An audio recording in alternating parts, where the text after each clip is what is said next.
So I'm giving out. I made this video to inform everybody that I was having a misfire, and I changed a bunch of parts, and I did all these things, and the misfires still keep coming back. And a mechanic friend of mine from my shop, my yard where I used to work, um, he told me to,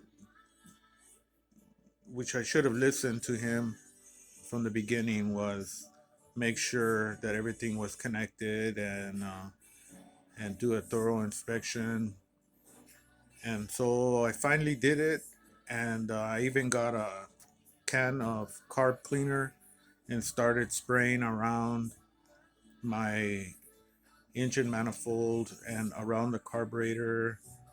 I disassembled the air filter, and I started spraying, and I found a vacuum leak um, underneath the carburetor on my 2000 Ford E150, and I connected the hose back, and put a clamp, hose clamp on it, and sure enough, my misfire went away. So before you spend any money, make sure you do a thorough inspection of all your air hoses. Thank you and have a nice day.